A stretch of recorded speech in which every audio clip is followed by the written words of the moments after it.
सोनं किती मौल्यवान असतं, सोन्याला आपण जपतो की नाही. सोन्याचं वजन करताना आपण सगळ्यांनी पाहिलंय, आपल्या आवडीचा विषय आहे तो, पाहिलंय ना. बाकी काही नाही तरी सोन्याचा भाव आपल्याला माहिती असतो. महिला वर्ग चढतोय उतरतोय घसरतोय, कसं आहे सोनं, कसं आहे आज, आहे की नाही. पण हा, सोन्याला मापताना कधी पाहिलंय का आपण, मोजताना धुळीचा कण सुद्धा बसला तरी वजनात फरक होतो, म्हणून ते हवाबंद पेटीत असं ठेवतात त्याचं ते एवढंसं तराजू, बरोबर ना. सोन्याचं आता इलेक्ट्रिक सगळं झालंय. मग हा नियम कोळशाच्या तराजूला नसतो, जिथं सगळं काळच करायचं असतं. हा नियम कोळशाच्या तराजूला आहे, तिथं काही का असे ना. पण सोनं मापताना किती काळजी घ्यावी. आणि खरं सांगू, आमची भारतीय हिंदू स्त्री ही सोनं आहे, सोनं सुवर्ण आहे.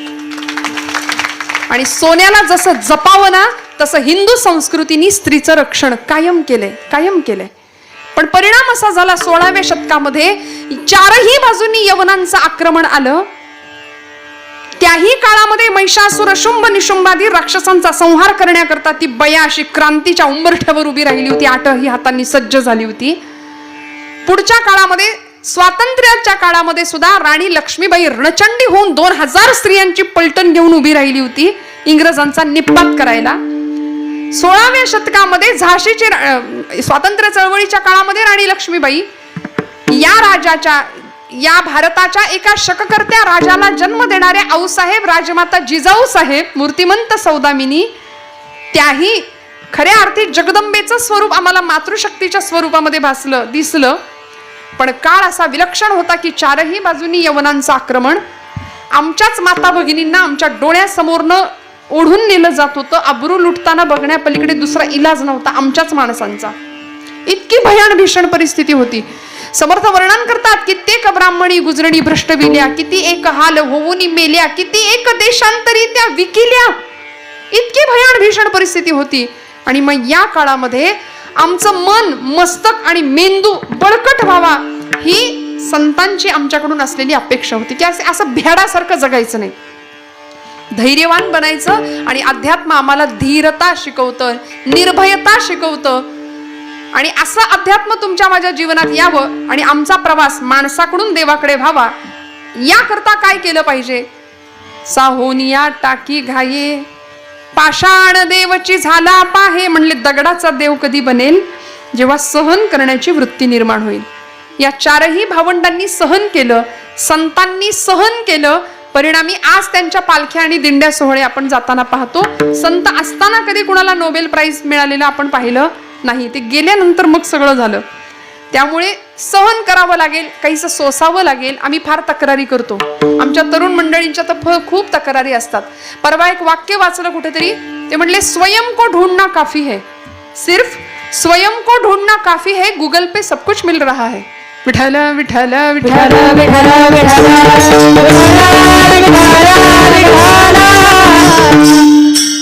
आतमध्ये बघायचंय.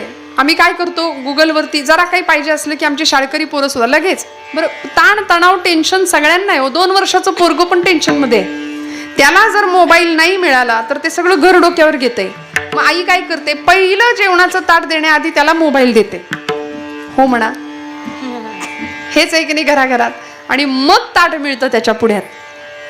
त्याला इतकं टेन्शन येतं, म्हणजे लहान लेकरू सुद्धा त्या सगळ्याचं ऍडिक्शन त्याला लागलंय, व्यसन लागलंय सोशल मीडियाच्या. एवढे आहे. परवा एक मुलगा म्हटला, ताई मोबाईल माझा लवकर चार्ज होतो म्हणले अलीकडे, त्यामुळे माझा अभ्यासाला वेळ मिळत नाही मला. कारण नको तसली कारण आहेत आमची, प्रचंड तक्रारी आहेत आमच्या. आमचा प्रवास जर देवत्वाकडे व्हायचा असेल ना, तर थोडंसं सहन करावं लागेल. आणि आमच्या क्रांतिकारकांनी, आमच्या संतांनी सहन केलं, प्रचंड सोसलं. ECG वरची रेषा कधी पाहिली आहे का आपण?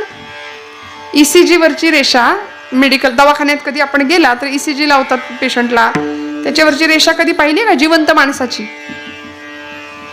माणसाची रेषा वर खाली असते, तरच तो माणूस जिवंत असतो. एकदा की सरळ झाली की मेलं, सगळं संपलं. मग वर खाली किंवा असणं, चढ उतार असणं, हेच जिवंतपणाचं लक्षण आहे. संघर्ष. म्हणून तुकोबराय म्हणले, रात्रंदिना महायुद्धाचा प्रसंग, अंतर्बाह्य जग आणि मन. ती जगदंबा तुमच्या माझ्या हृदयामध्ये अवतीर्ण व्हायची असेल तर आमचा प्रवास सुद्धा असाच देवत्वाच्या दिशेने झाला पाहिजे. त्या जगदंबेने राक्षसांचा तर निपात केला, आम्हालाही आजच्या काळामध्ये या राक्षसांचा, मोहरूपी, मत्सररूपी, दंभरूपी राक्षसाचा वध करायचा आहे. तेव्हा आमचा प्रवास देवत्वाकडे होणार आहे निश्चित. साहोनिया टाकी घाये पाषाण देवची झाला पाहे. भगवंताच्या मूर्तीच्या समोर काही फुलं आली बरं का बागेतनं, आणि एकाच टोपलीतनं आली. त्या टोपलीतल्या फुलांचा पटकन त्या पुजाऱ्यांनी हार बनवला.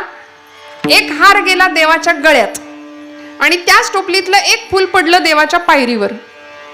परिणाम, पायरीवर पडलेल्या फुलावर तुडवून सगळी माणसं जायला लागली देवाच्या दर्शनाला आणि मग देवाला नमस्कार करायला लागली. मग त्या पायरीवर पडलेल्या फुलांनी प्रश्न विचारला देवाच्या गळ्याच्या हारातल्या फुलाला.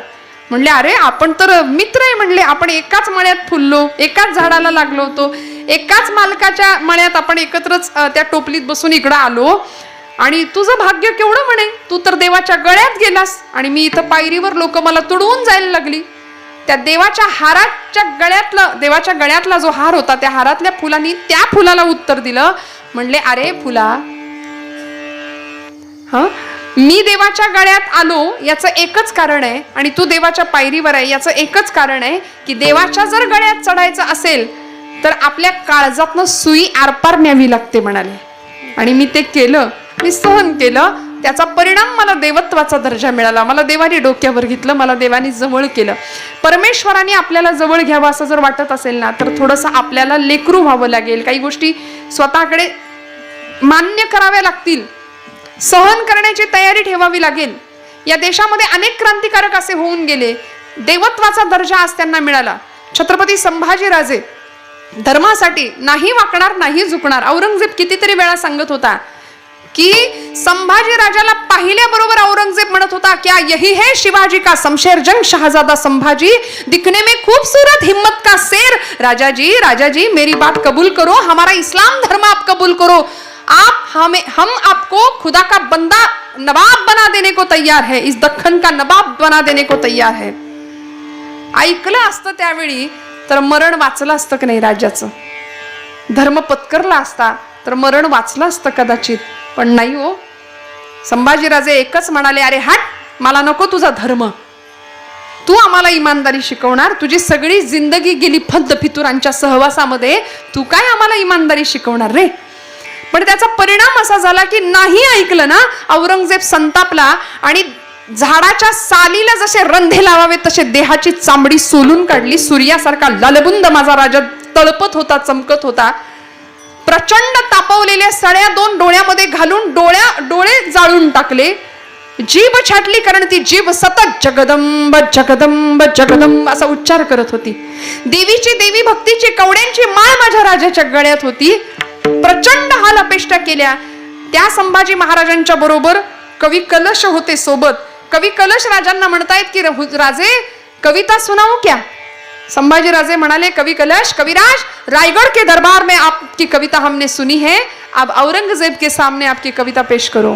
आणि कवि कलश सांगतो की राजा तू तप तेज निहार के तखत त्यजो औरंग.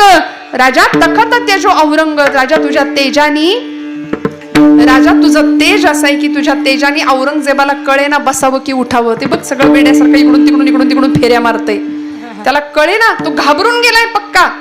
आणि मग औरंगजेबानी संभाजीराजे धर्म बदलत नाहीत म्हटल्यानंतर वडुतुळापूरच्या संगमावर न्यावं आणि पायापासून डोक्यापर्यंत इंचाच्या अंतरावर देहाचे तुकडे करावेत माझ्या राजाचे. इतकं भीषण मरण माझ्या राजाला पत्करावं लागलं. तेव्हा आज इतक्या वर्षानंतर त्या सिंहाचा छावा म्हणून धर्मवीर छत्रपती शंभूराजांचा गौरव आम्ही करतो. साहोनिया टाकी घाये पाषाण देवची झाला पाहे. का हो, 32वं वर्ष होतं, मरणाला निधड्या छातीने सामोरे गेले.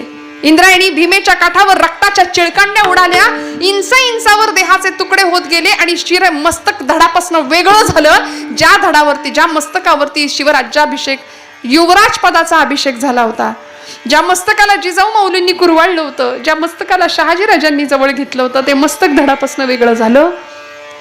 समर्थ रामदास स्वामी संभाजीराजांना सांगायचे, तुझे वडील एवढे मोठे आहेत, निश्चयाचा महामेरू, बहुत जनांसी आधारू, अखंड स्थितीचा निर्धारू, श्रीमंत योगी. शंभूराजे याहून करावे विशेष तरीच म्हणवावे पुरुष. बापापेक्षा काहीतरी वेगळं करून दाखवता आलं का? संभाजीराजे विचारायचे आपल्या वडिलांना, शिवाजी राजांना, की खरंच बाबा तुमच्यापेक्षा मी काही वेगळं करू शकलो का? साहोन या टाकी घाय पाषाण देवची झाला पाहे. हे देवत्व जर तुम्हाला मला प्राप्त व्हायचं असेल ना, तर भगवंताची भक्ती करत असताना साधन कुठलं करावं हे कळावं लागेल, आणि त्यासाठी मनाची अवस्था कशी असली पाहिजे हे सांगतात तुकोबराय अभंगाच्या दुसऱ्या चरणात. तयारी ते दृढ मना,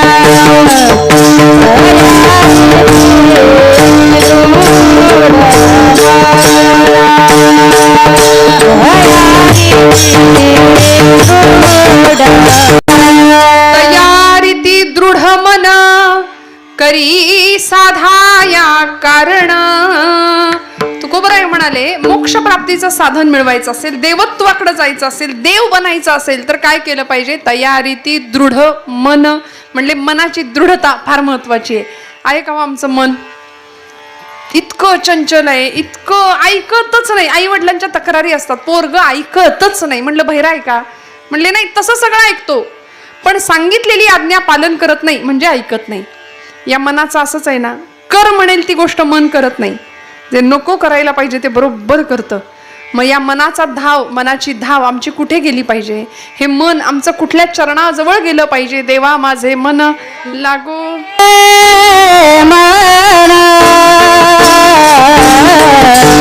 लागो तुझे.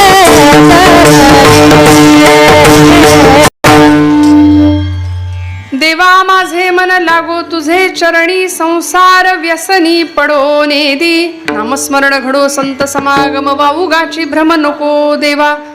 मनाची अवस्था अशी झाली पाहिजे, म्हणाले ते मन देवाच्या चरणावर गेलं पाहिजे. तुका म्हणे माझे हेची सर्व सुख पाहीन श्रीमुख आवडीने. मन तिथे धावलं पाहिजे, मना तेथे धाव घेई राही विठ्ठलाचे पायी. डोळे तुम्ही घ्या रे सुख पहा विठोबाचे मुख. मनाची धाव भगवंताच्या जवळच गेली पाहिजे, आणि ते मन असं दृढ असलं पाहिजे. आज बघा ना, तुम्ही सगळे इथं उपस्थित आहे, पण मन आहे का इथं?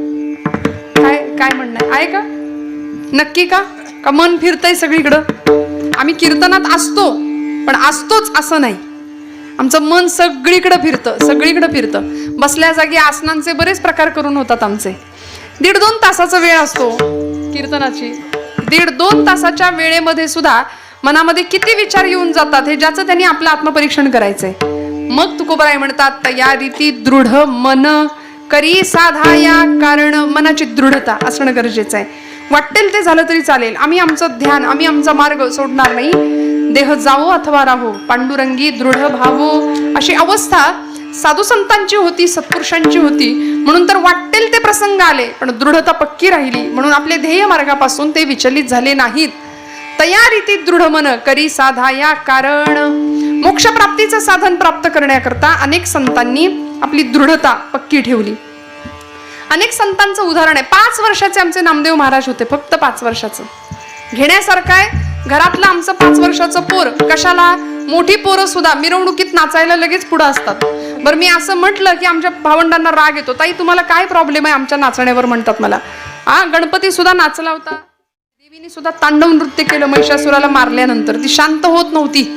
आचार्यांनी स्तोत्र लिहिलंय तिचं. आई गिरी नंदिनी नंदित मेदिनी विश्व विनोदिनी नंदनुते, गिरिवर विंध्य शिरोधिनी वासिनी विष्णु विलासिनी जिष्णुनुते, भगवती हे शितिकंठ कुटुंबिनी भूरी कुटुंबिनी भूरी कृते, जय जय हे महिषासुर मर्दिनी रम्यक पर्दिनी शैलसुते, सुरवर वर्षिणी दुर्धर धर्षिणी दुर्मुख मर्षिणी हर्षरते, त्रिभुवन पोषिणी शंकर तोषिणी किल्मिष मोषिणी घोषरते, धनुजनी रोषिणी दितिसुत रोषिणी दुर्मद शोषिणी सिंधुसुते, जय जय हे महिषासुर मर्दिनी रम्यक पर्दिनी शैलसुते, आई जगदंब मदंब कदंब वन प्रिय वासिनी हासरते, शिखरी शिरोमणि तुंग हिमालय शृंग निजालय मध्यगते, मधु मधुरे मधु कैटभ गंडिनी कैटभ भंडिनी रासरते, जय जय हे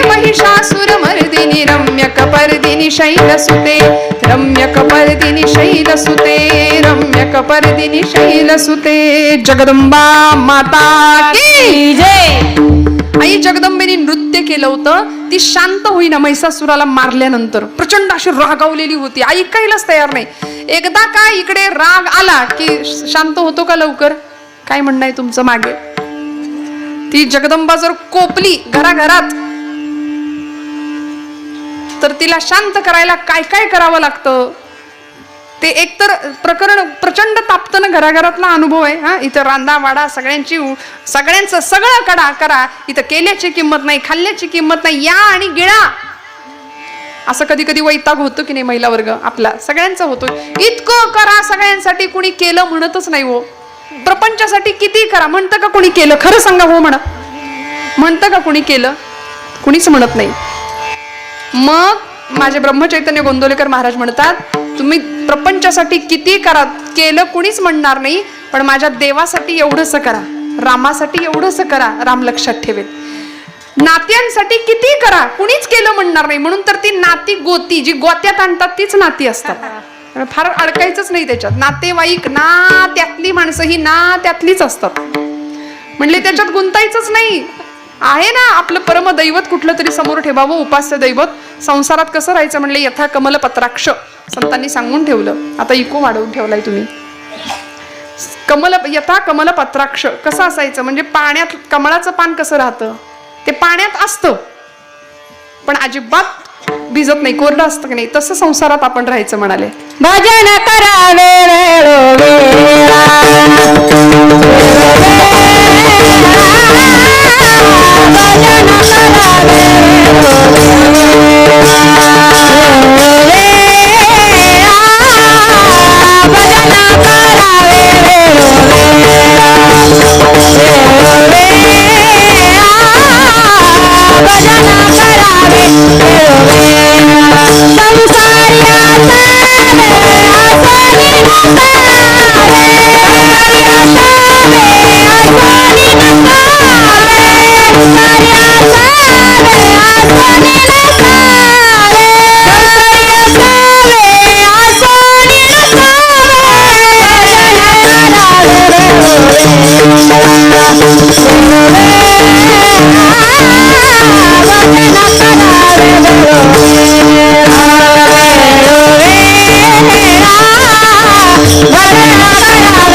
ताईंसाठी टाळ्या वाजवा जोरदार. मंगल ताईंसाठी.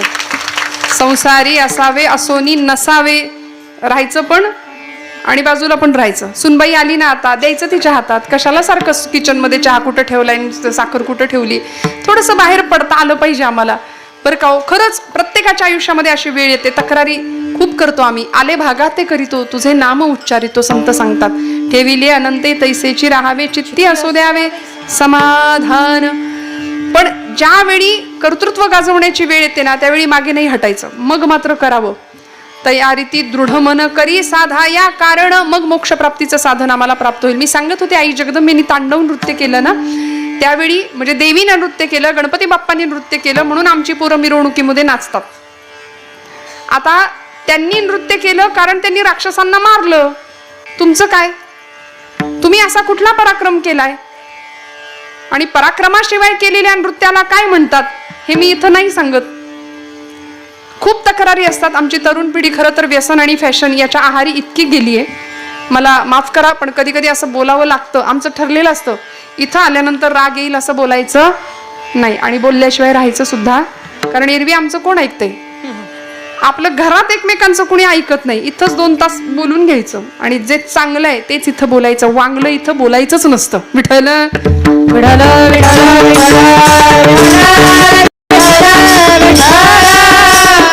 किती व्यसन आणि फॅशन यांच्या आहारी आम्ही किती गेलो बघा ना. साधी जीन्सची पॅन्ट 1-1.5 हजाराला मिळते आणि 10 ठिकाणी फाटलेली ब्रँडेड म्हणून मॉलमध्ये 2.5 हजाराला मिळते. म्हणजे आम्ही कुठे चाललोय? नक्की संस्कृतीचं अधःपतन चाललंय का खरंच ऊर्ध्वगामी दिशेने आम्ही चाललोय? विचार करूया ना. खरी गोष्ट आहे की नाही सांगा मला. परवा पुण्यामध्ये कॉलेजचं टोळकं येताना दिसलं मला समोरून. मला असं वाटलं बॉम्बस्फोटातनं आत्ताच उद्ध्वस्त होऊन आलेत की काय. इतकी 10 ठिकाणी फाटलेली कपडे. आमची जुनी आजी म्हणायची, बाई ग जरा जरी कपडा कुठं फाटला की रफू करून देते, अजिबात फाटका अंगावर घालायचं नाही. आता तीच फॅशन झाली. एवढ्याशा पोरींच्या अंगावर आम्ही असे कपडे घालतो की तिला त्या कपड्यांची सवय होते. ती मोठी झाल्यानंतर चांगली कपडे अंग भरून कपडे घालायला तयार नाही राहत. केशभूषा वेशभूषा आपण तिला शिकवत नाही आणि मग लव जिहाद सारख्या घटना घडतात. ना तिला आपल्या धर्माचा परिचय होत, ना तिला आपल्या धर्माचं शिक्षण मिळत. सांगणारी आई घरात नाहीये. परिणाम इतका भीषण आणि इतका भयानक काळ आहे. मी शेटफळच्या तरुण मंडळींचं पुन्हा पुन्हा कौतुक करते, कारण देवासाठी, धर्मासाठी आणि देशासाठी हातात धर्माची अखंड प्रज्वलित असणारी ज्योत कशी घ्यावी हा जगासमोर आदर्श ठेवणारी ही माझी भावंड आहेत. म्हणून यांचं कौतुक का करायचं. आणि मी इथंच नाही, जिथं जाईन तिथं आता हे उदाहरण माझं नक्की पोहोचेल. विठ्ठल विठ्ठल विठ्ठल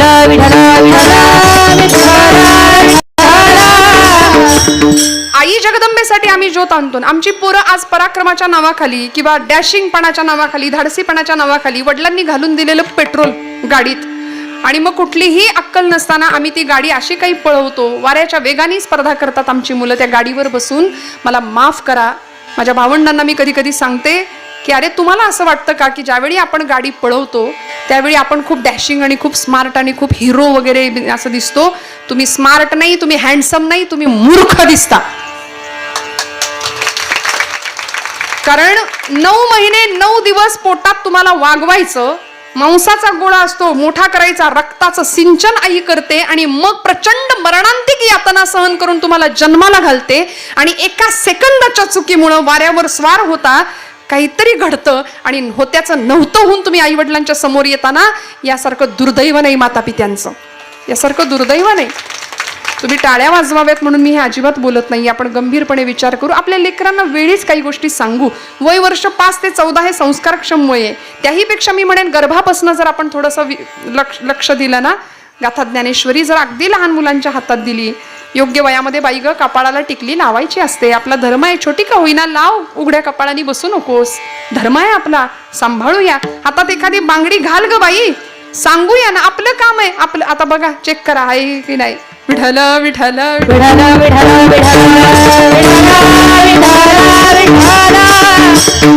तुम्हाला राग यावं म्हणून मी अजिबात नाही सांगत आहे, पण खरं सांगू का श्रोते हो, आपण नाही ना केलं तर कोण करणार. येथ वडील जे जे करीती तया नाम धर्म ठेवीती, तेची येर अनुष्ठिती सामान्य सकल. मोठ्या माणसांवर खूप मोठी जबाबदारी आहे. खरं सांगते, आज माझ्यावर विश्वास ठेवा, बाकीच्या गप्पा कीर्तनात मला तरी मारता येत नाही. मी एकच सांगेन, आपण जर आत्ता नाही ना सावध झालो, आपण जर आत्ता सावध नाही झालो, संसाराच्याच गप्पा जर कीर्तनात करायच्या असतील तर मग कीर्तन वेगळं कशाला, इथे संसारच आणला परत आपण कीर्तनामध्ये. त्यामुळे कीर्तनामध्ये देव, देश आणि धर्म याचा विचार व्हावा. इथे आल्यानंतर आपण विचार करूया बारकाईनी. 2047 साल त्या लोकांनी टार्गेट ठरवलंय, सगळं हिरवं करायचंय त्यांना, सगळा भारत देश हिरवा करून सोडायचंय. आपल्याला फक्त 2 जिहाद माहिती आहेत, लव जिहाद आणि लँड जिहाद, वक्फ बोर्ड. पण 18 प्रकारचे जिहाद आहेत. अनेक प्रकारचे आक्रमण आमच्या मानसिकतेवर, आमच्या वैचारिकतेवर होत आहेत. आपली पिढी संपली, आपलं निभावलं, आपण गेलो पुढे सरकलो, पण आता आपल्या पुढच्या पिढीला या हिंदुस्थानच्या जमिनीवर पाय ठेवायला तरी जागा शिल्लक राहील की नाही, ही मोठी शोकांतिका आणि हा मोठा प्रश्न आहे भारतीयांच्या समोर असलेला.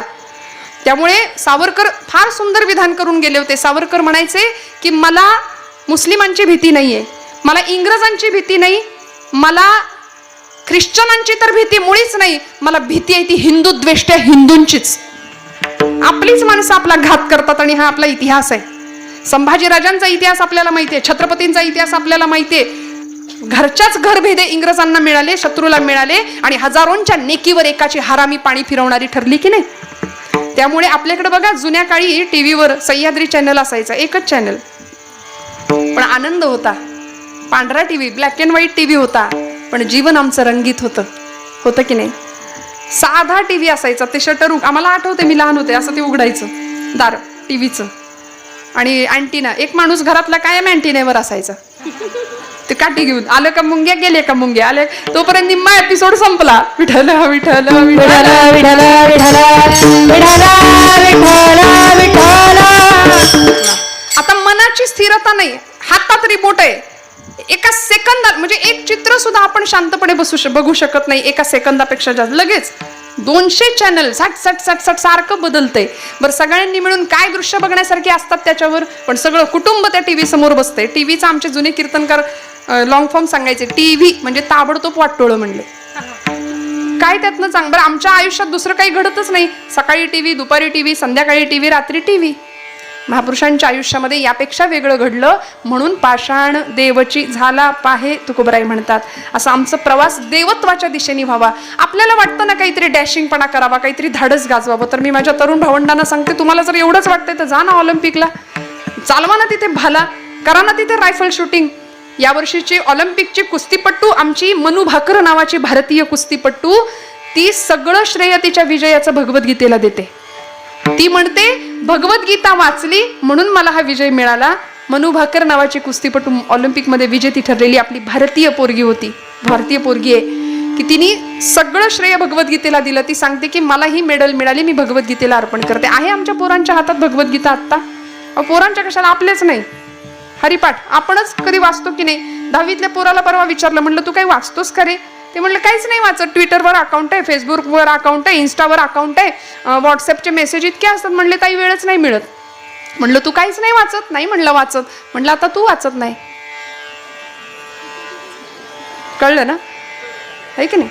ते मला ते मगाशी सांगता सांगता राहिलं. आमची माती आमची माणसं असा एक कार्यक्रम लागायचा, जुन्या माणसांना माहिती आहे. आमची माती आमची माणसं अशी त्याची चालू होती, बरोबर ना? म्हणलं बरोबर आहे, आमची माती आमचीच माणसं करतात. विठ्ठल विठ्ठल विठ्ठल विठ्ठल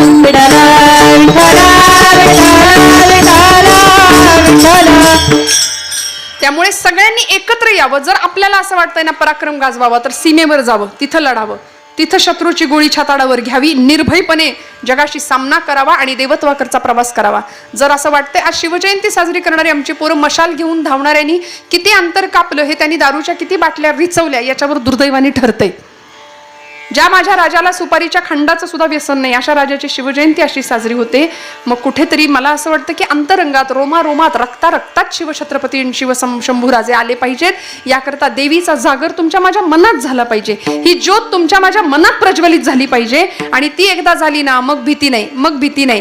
तुकोबराय अभंगाच्या 3ऱ्या चरणात आम्हाला उत्तर देतात. बाणशस्त्र साहोनी घोडी, बाणशस्त्र साहोनी घोडी, बाणशस्त्र साहोनी घोडी, बाणशस्त्र साहोनी घोडी, बाणशस्त्र साहोनी घोडी, बाणशस्त्र साहोनी घोडी, बाणशस्त्र साहोनी घोडी,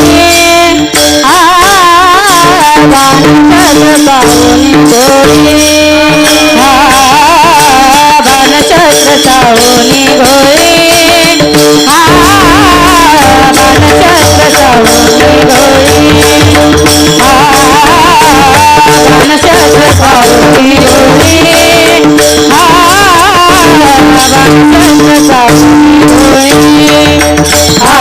बाणशस्त्र साहोनी घोडी, बाणशस्त्र साहोनी घोडी, बाणशस्त्र साहोनी घोडी, बाणशस्त्र साहोनी घोडी, बाणशस्त्र साहोनी घोडी,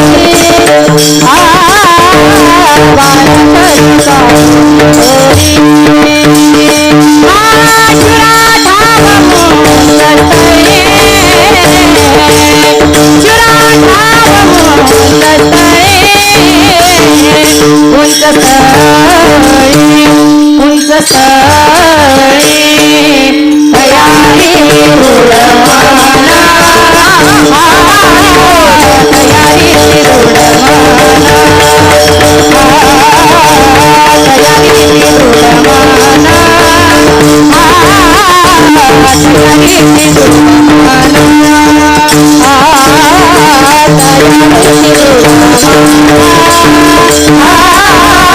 तयारी रुडमाना, तयारी रुडमाना, तयारी रुडमाना,